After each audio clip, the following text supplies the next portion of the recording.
வணக்கம் மக்களே. நம்ம காலையிலேயே பார்த்தீங்கன்னா இங்கே தஞ்சாவூர் வந்துட்டோம். நம்ம தஞ்சாவூருக்கு எப்படி வந்தோம் பார்த்தீங்கன்னா நைட்டு சோழன் எக்ஸ்பிரஸில் தான் வந்தோம். காலையில் ஒரு 5:15க்குலாம் பார்த்தீங்கன்னா இங்கே ட்ரெயின் வந்துடுச்சு. சரி, இங்கேருந்து பார்த்தீங்கன்னா ஒரு 1.5 கிலோமீட்டர் தான் கோயிலுட்டாங்க. சரி, 1.5 கிலோமீட்டர் நம்ம நடந்தே தான் வந்துட்டு இருக்கோம் இந்த கோயிலுக்கு போகிறதுக்காக.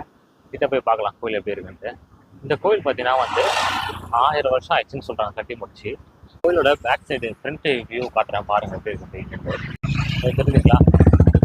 கோயில் பக்கத்தில் அந்த காலத்திலே பாருங்கன்னா நீரோடை தண்ணி போகிற மாதிரி அமைச்சிருக்காங்க. ஆனால் இப்போ பார்த்தீங்கன்னா அந்த நீரோடை அசுத்தமாக பராமரிப்பு இல்லாமல் கிடக்குது.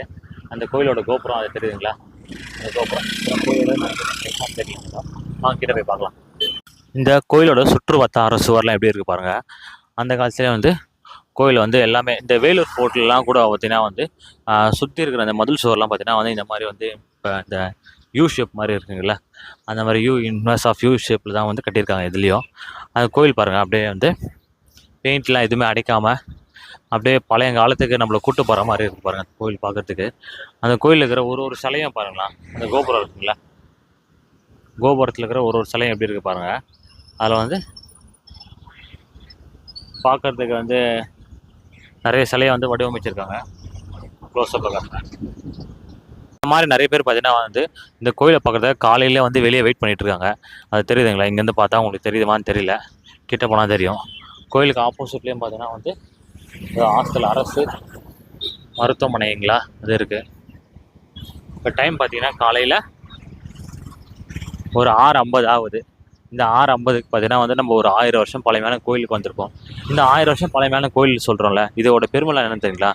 என் தாத்தனும் முப்பாட்டனும் இந்த கோயிலுக்கு வந்திருக்கலாம், வராமல் கூட இருந்திருக்கலாம். இப்போ நான் வந்திருக்கேன், என் பேரனும் என் மகனும் இந்த கோயிலுக்கு வருவாங்க. அதுக்கப்புறம் வர சந்ததியும் பார்த்தீங்கன்னா இந்த கோயிலுக்கு வருவாங்க. அப்பயும் பார்த்தீங்கன்னா இந்த கோயில் நிலைச்சி நிற்கும். அந்த அளவுக்கு பார்த்தீங்கன்னா நம்மளுடைய முன்னோர்கள் இந்த கோயிலை கட்டியிருக்காங்க. இந்த கோயில் பார்த்தீங்கன்னா ராஜராஜன் சோழன் கட்டுறான்னு தான் போட்டிருக்கு. ஆனால் பார்த்தீங்கன்னா அவர் மட்டும் நிதி கொடுத்து கட்டினாரான்னு பார்த்தீங்கன்னா இல்லை. அது ஊர் பொதுமக்கள்கிட்டையும் பார்த்தீங்கன்னா நிதியெலாம் வசூல் பண்ணி தான் பார்த்தீங்கன்னா இந்த கோயிலே கட்டுமான பணி நடைபெற்றிருக்கு. கோயிலோட ஃப்ரண்ட் என்ட்ரன்ஸ் தான் இருக்கும் பாருங்கள். காலையில் பார்த்தீங்கன்னா 5:30 மணிக்கெலாம் பார்த்தீங்கன்னா நிறைய பேர் குடும்பத்தோடு வந்திருக்காங்க. நம்மள மாதிரியே நம்ம குடும்பத்தோடு வரல, தனியாக தான் வந்திருக்கோம்.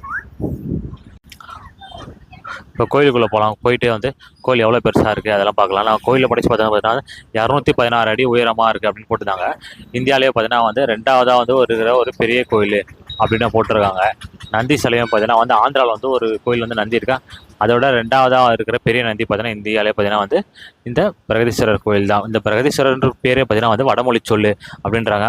மராத்தியர் இங்கே ஆட்சி செய்யும்போது தான் பார்த்தீங்கன்னா இது பிரகதீஸ்வரர் அப்படின்ட்டு அழைக்கப்பட்டதான். அதுக்கு முன்னால் பார்த்தா தஞ்சை பெரிய கோயில் அப்படின்னு தான் இது இருந்திருக்கு. இப்போ பிரகதீஸ்வரர்னா சேர்த்து அழைக்கப்படுது. அவங்க கோயிலுக்குள்ளே போகலாம்.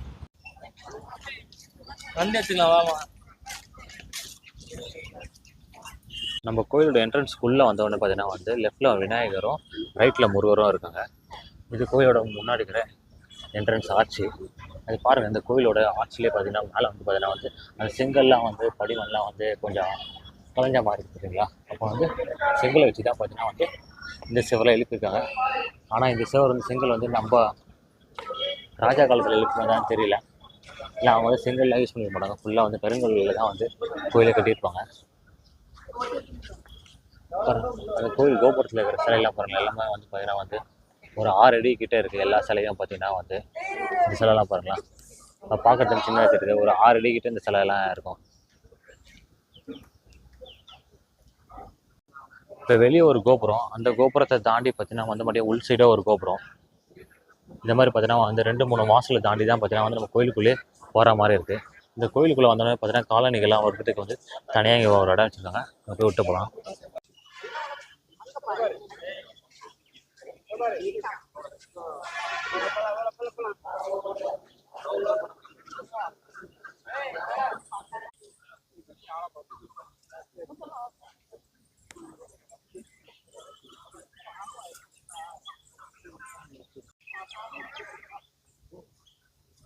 இந்த கோயிலோட 3ஆம் வாயிலில் தான் நம்ம போயிட்டுருக்கோம்.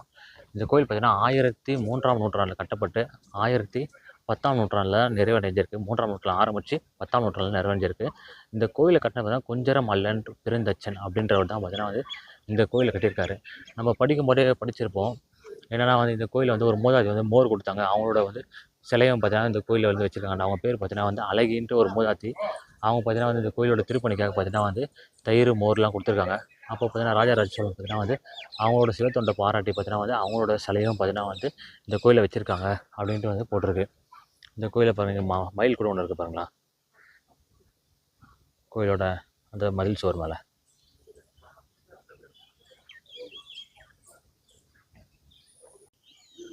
கோயிலோட 3ஆம் வாயில் வழியாக வந்து உள்ளே வந்துட்டோம்.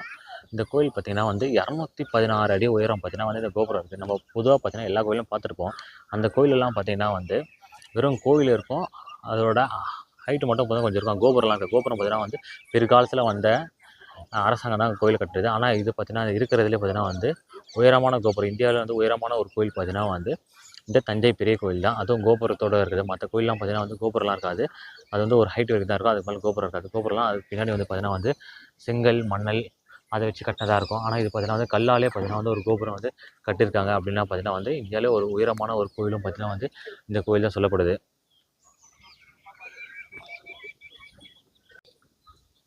இந்த கோயில் முழுக்கவும் பாருங்கள், எல்லாமே கல்லை கொண்டு அப்படியே அடுக்கி செதுக்கி அப்படியே செஞ்ச மாதிரி தான் இருக்குது எல்லா கோயிலுமே.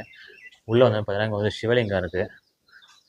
இந்த சிவலிங்கத்துக்கு மேலே வந்து லைட்டு தான் வச்சுருக்காங்க. நான் கூட சூரிய வெளிச்சம்னு நினச்சேன். நான் சூரிய வெளிச்சம்லாம் இல்லை, லைட்டு தாங்க. ஃபுல்லாக வந்து இதுவும் வந்து பார்த்தீங்கன்னா மரத்தால் ஆன வந்து இது வேலி தான் போட்டிருக்காங்க இங்கே ஃபுல்லாக.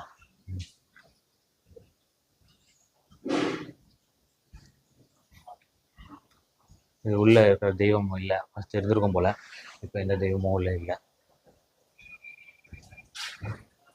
இது திருமடப்பள்ளின்னு நினைக்கிறேன். இதுக்குள்ளே சமையல் செய்கிற இடமா இருக்கும்னு நினைக்கிறேன். அவன் புள்ளியத்தரெல்லாம் உள்ளே கிண்டிகிட்டு இருக்காங்க. அப்போ கட்டினது பாருங்கள் செங்கல். இந்த செங்கல் சொல்லுவாங்கள்ல, 2 அங்குலம் செங்கல் சொல்லுவாங்கள்ல, அந்த செங்கல் தான் பார்த்தீங்கன்னா இந்த சுவர் கட்டியிருக்காங்க. அது சிமெண்ட்டை வச்சு கட்டாமல் பார்த்தீங்கன்னா வந்து சுண்ணாம்பை வச்சு கட்டியிருக்காங்க. ஏன்னா சுண்ணாம்பு வச்சு அந்த காலத்தில் சுண்ணாம்பு முட்டை கடுக்கா அதெல்லாம் வச்சு தான் பார்த்தீங்கன்னா கட்டுவாங்க, கட்டுமானம் பண்ணிடலாம். அது இன்னும் ஸ்ட்ராங்காக இருக்கணுங்க. இப்போ பாருங்கள், அப்போ கட்டின செவர் அது இன்னமும் பார்த்தீங்கன்னா வந்து நல்லதாக இருக்குது. பாருங்கள், தமிழ் எழுத்துக்களால் பொறிக்கப்பட்டிருக்கு. ஆனால் நம்ம தமிழர்னு சொல்லிட்டு இருக்கோம். ஆனால் பார்த்தீங்கன்னா வந்து இதில் இருக்கிற தமிழ் எழுத்து கூட பார்த்தீங்கன்னா வந்து நம்மளால் சரியாக படிக்க முடியாத நிலைமையில் தான் பார்த்தீங்கன்னா வந்து இப்போ தமிழ் இருக்குது. ஏன்னா வந்து நம்ம சின்ன வயசுலேருந்து நம்ம தமிழை சொல்லி கொடுத்து வளர்க்குறோம். ஆனால் ஸ்கூலில் வந்து நமக்கு வந்து இந்த குயின்ஸ்லாண்டு ஒண்டர்லா அங்கெல்லாம் கூட்டு டூர் கூட்டு போது போல் வந்து இந்த மாதிரி வந்து கோயில் கூட்டு வந்து இந்த கல்வெட்டில் வந்து என்ன எழுதியிருக்காங்க அதெல்லாம் வந்து எப்படி படிக்கிறது அப்படின்ட்டு வந்து சொல்லிக் கொடுத்தோன்னா வந்து அடுத்த வர தலைமுறைக்கு பார்த்தா அதுக்கு அடுத்த வர ஜென்ரேஷனுக்கு பார்த்தீங்கன்னா வந்து அவங்க சொல்லி தருவாங்க. அப்போ தமிழ் பார்த்தீங்கன்னா வந்து இன்னும் வந்து கல்வெட்டு அளவில் வந்து தமிழர்கள் படிக்கக்கூடிய நிலைமையில் வந்து பார்த்தீங்கன்னா வந்து தமிழ் வந்து இன்னும் வளரும். இந்த நுழைவாயில் பார்த்தீங்கன்னா வந்து இந்த கோயிலுக்கு மேலே வந்து ஏறத்துக்கு பார்த்தீங்கன்னா வந்து இந்த பக்கம் ஒரு படிக்கட்டு கொடுத்துருக்காங்க. ஏன்னா மேலே வந்து ஏதாச்சும் வந்து ஒரு செப்பனிடம் பணிகள்லாம் நேர்ந்ததுன்னா பார்த்தீங்கன்னா வந்து மேலே ஏறத்துக்காக பார்த்தீங்கன்னா வந்து அவங்க வந்து படிக்கட்டும் அமைச்சிருக்காங்க மேலே ஏறி போகிறதுக்கு. இங்கே பாருங்கள், மேலே ஏறி போகிற மாதிரி. இந்த கோயிலை கட்டுறதுக்கு ராஜராஜ சோழனுக்கு எது தூண்டியது பார்த்தீங்கன்னா வந்து காஞ்சிபுரத்தில் கைலாதநாதர் கோயில்னு இருக்கும். அது ராஜசிம்மனால் கட்டப்படுது. அந்த கோயிலை பார்த்து தான் பார்த்தீங்கன்னா வந்து ராஜராஜ சோழன் பார்த்தீங்கன்னா வந்து நம்ம இதே மாதிரி ஒரு கோயிலை கட்டணும் அப்படின்ட்டு பார்த்தீங்கன்னா வந்து தன்னோட தலைநகரில் வந்து பார்த்தீங்கன்னா வந்து தஞ்சையில் இந்த மாதிரி வந்து ஒரு கோயில் கட்டியிருக்காரு. இந்த கோயிலை கட்டி முடியுது பார்த்தீங்கன்னா இவருக்கு வந்து 7 வருஷம் ஆயிருக்கு. 7 வருஷத்தில் இவ்வளோ பெரிய கோயில் கட்டுறது வந்து பார்த்தீங்கன்னா வந்து ஒரு சாத்தியம் இல்லாத விஷயம். ஆனால் அவங்க சாத்தியப்படுத்தி கட்டியிருக்காங்க. ஏன்னா அந்த காலத்தில் இருக்கிற டெக்னாலஜி வச்சு அந்த காலத்தில் வந்து பார்த்தீங்கன்னா கரண்ட்டும் இல்லை. அப்போ அவங்க கையிலேயே தான் வந்து ஒளி எல்லாமே செதுக்கியிருப்பாங்க. அப்போ அவங்க வந்து என்ன மாதிரி டெக்னாலஜியில் யூஸ் பண்ணியிருப்பாங்க அதை நம்ம இப்போ நினச்சி பார்த்தாலும் வந்து பார்த்தீங்கன்னா வியப்பாக தான் இருக்குது.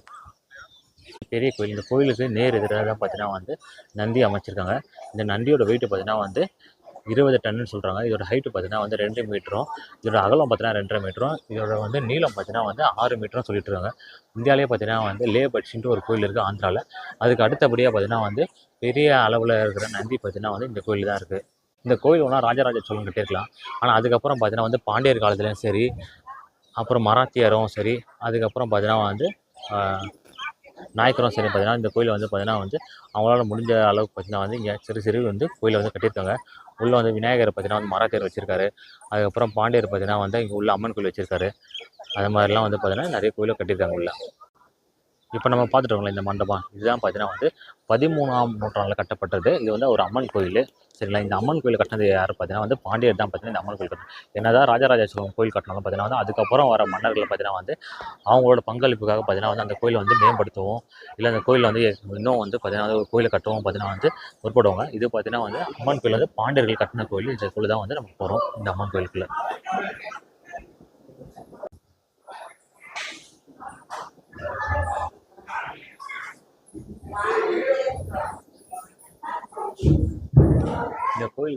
பாருங்கள் பெயிண்டிங் பண்ணியிருக்காங்க. அந்த பெயிண்டிங் வந்து எப்போ பெயிண்ட் அடிச்சதுன்னு தெரில. கலர் கலராக அது அப்படியே பார்க்கறதுக்கு இன்னமும் அந்த கலர் போகாமல் அப்படியே இருக்குது. தெரியுதுங்களா உங்களுக்கு?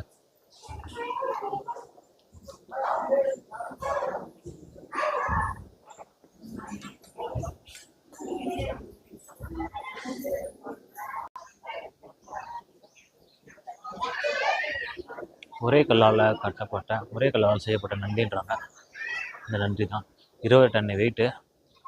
இதோட ஹைட்டு பார்த்தீங்கன்னா வந்து 2 மீட்ரு. இதோட லென்த்து பார்த்தீங்கன்னா வந்து 6 மீட்ரு. இதோட பிரெத்து பார்த்தீங்கன்னா 2.5 மீட்ரு.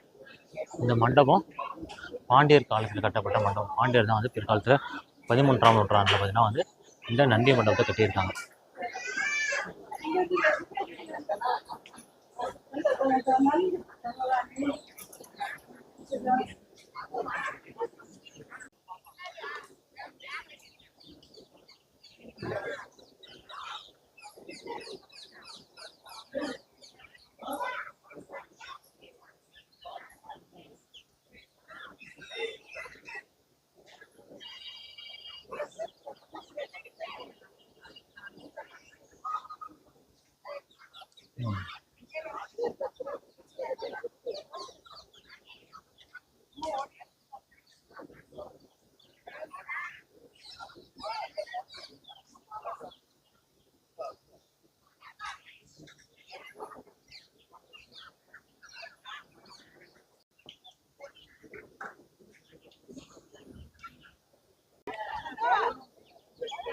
இந்த ஒரு பிரகதீஸ்வரர் பெரிய கோயிலுக்குள்ளே பார்த்தீங்கன்னா, தஞ்சை பெரிய கோயில் பார்த்தீங்கன்னா வந்து 35 கோயில்கிட்ட இருக்குது. இந்த 35 கோயில் பார்த்தீங்கன்னா வந்து முருகர், வாராகி, விநாயகர், சிவலிங்கம் அந்த மாதிரி பார்த்தீங்கன்னா 35 கோயில் இருக்குது. ஆனால் 35 கோயிலும் பார்த்தீங்கன்னா வந்து சிறு சிறு கோயிலாக இருக்கும்.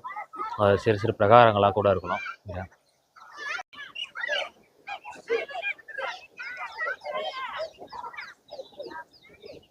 இதோட ஒரு கோயில் இருக்குது. இது என்ன கோயில்னு தெரில. உள்ளே போய் பார்த்தா தான் தெரியும். சிவன் தான் கரெக்டாக இங்கே இருக்காரு நினைக்கிறேன். காலையில் வந்து அப்படி தான் அபிஷேகம் பண்ணுறாங்க. வெளியே இருக்கிற விநாயகருக்கு.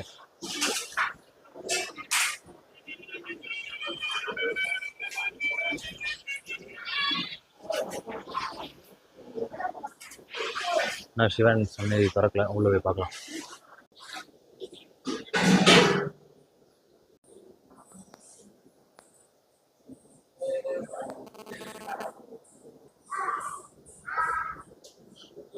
இந்த இடத்துல பாருங்கள் கோயில் இது வந்து ஒரு படிக்கட்டு இருக்குது மேலே போகிறதுக்கு. அப்போ இந்த இடத்துல பார்த்தீங்கன்னா நிறைய இடத்துல வந்து பார்த்தீங்கன்னா வந்து கோயில் மேலே போயிட்டு படிக்கட்டுலாம் வச்சுருக்காங்க. மேலே விமானத்தில் வந்து போயிட்டு வந்து அபிஷேகம் பண்ணுறதுக்கு, இல்லை மேலே வந்து அந்த விமானத்தில் வந்து இதெல்லாம் பண்ணுறதுக்காக வந்து பார்த்தீங்கன்னா படிக்கட்டு எல்லா இடத்துலையும் பார்த்தீங்கன்னா வந்து படிக்கட்டு அமைச்சிருக்காங்க அந்த காலத்தில்.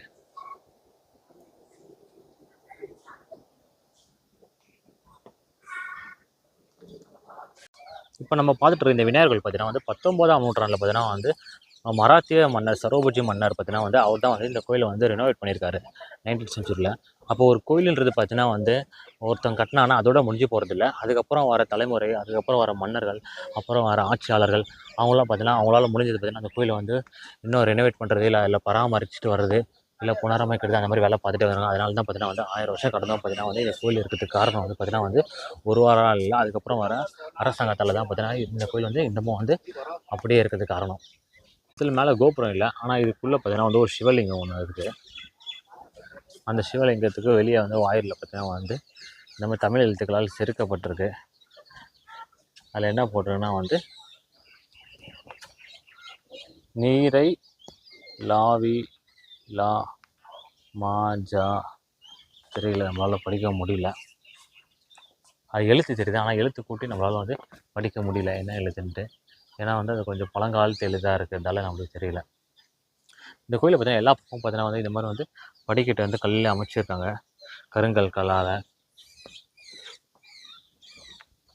கோயிலில் எந்த இடத்துல பார்த்தலாம் வந்து பார்த்தீங்கன்னா பெயிண்டிங்ஸ் இருக்குது. அதுவும் வந்து பார்த்தீங்கன்னா வந்து வண்ண நிறத்தில் வந்து தீட்டின பெயிண்டிங்ஸ் இருக்குது. அது வந்து எப்போ வந்து இந்த பெயிண்டிங் அடிச்சாங்கன்னு தெரியல. ஏன்னா இன்னமும் பார்த்தீங்கன்னா வந்து அப்படியே அதே புது பொலிவோடு தான் இருக்குது. புது பொலிவோடு சொல்ல முடியாது, அந்த பொலிவோடு அப்படியே மங்காமல் இருக்குது. கோயில் வந்து இங்கே வேலை நடந்துருக்கு. அதே மாதிரி பழைய காலத்தை வந்து செங்கலை போட்டு கீழே வந்து அடித்தளத்துக்கு வந்து இது பண்ணிகிட்ருக்காங்க. தண்ணியும் உறிஞ்சிடும். அதே மாதிரி வந்து பார்த்தீங்கன்னா வந்து இந்த புதுசாக எதுவும் வந்து போடாமல் அந்த பழைய காலத்து அப்படியே மெயின்டைன் பண்ணுறதுக்காக இது பண்ணிட்டுருக்காங்க. இந்த கோபுரம் தெரியுதுங்களா? போலாம் போலாம் போலாம்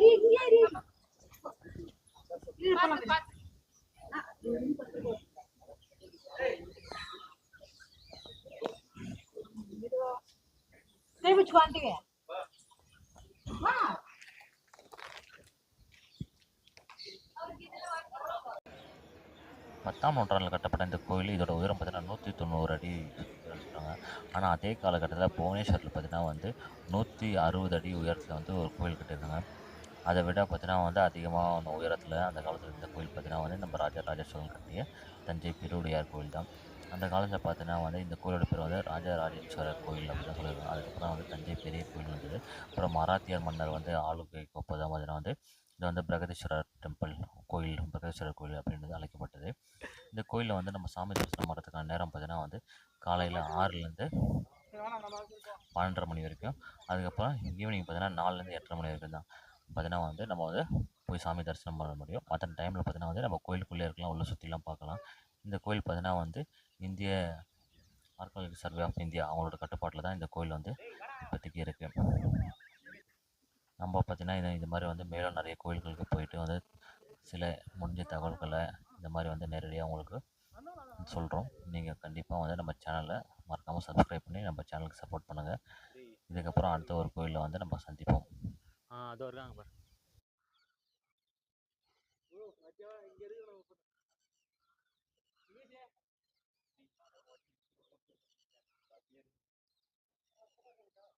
ம்